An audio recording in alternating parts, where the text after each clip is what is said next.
আমি সরকারের কাছে বিচার চাচ্ছি। একটি মামলা হয়েছে, 1 কোটি মামলার মধ্যে একটা হয়েছে। তারেক রহমানের রাজনীতি করে অপরাধ করেছে।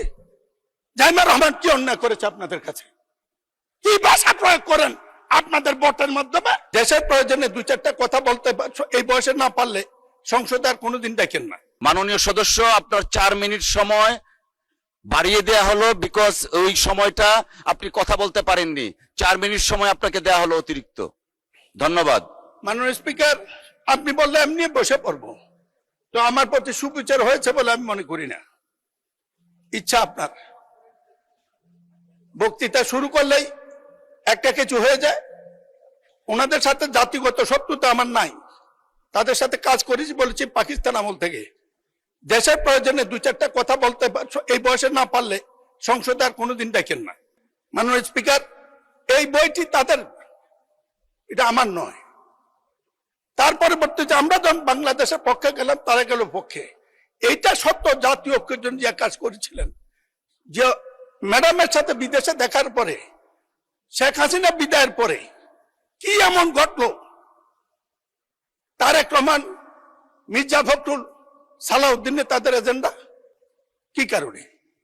মাননীয় স্পিকার, বলতে চাইছিলাম না, একটু মাফ করবেন, করলে জীবনের সময় তারা আমাকে চ্যালেঞ্জ করুক। অস্থির বাংলাদেশের প্রথম 4 বছর, এখানে এনসিপি নেতা নাহিদ সাহেব আছে, আমি বইটা পড়তে বলবো।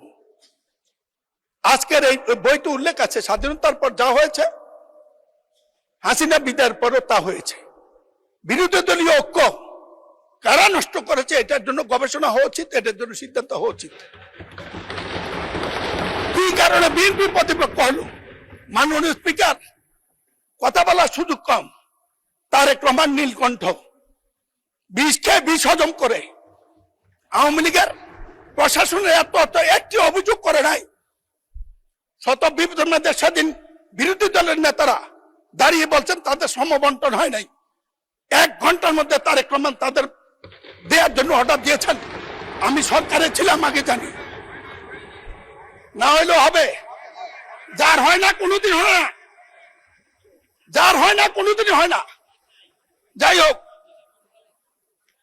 মাননীয় স্পিকার, আমি জিজ্ঞাসা করতে চাই, আপনারা এখানে যা বলেন, বিশেষ করে আপনাদের নেতা, বিরোধী দলীয় নেতা, তিনি আমাদেরও বিরোধী নেতা, আমাদের সংসদের বিরোধী নেতা, তিনি মর্যাদাবান, তার নিরাপত্তা রাষ্ট্রের দায়িত্ব। তিনি যে শব্দ চয়ন করেন, আমি কোনোদিন কোন রাজনৈতিক নেতা এত সুশৃঙ্খল শব্দ চয়ন আমি শুনি নাই। কিন্তু এখান থেকে যাওয়ার পরে, মাননীয় স্পিকার, এখান থেকে যাওয়ার পরে গণভোটের রায় অমান্য করে জনগণের সাথে প্রতারণা করছে বিএনপি সরকার।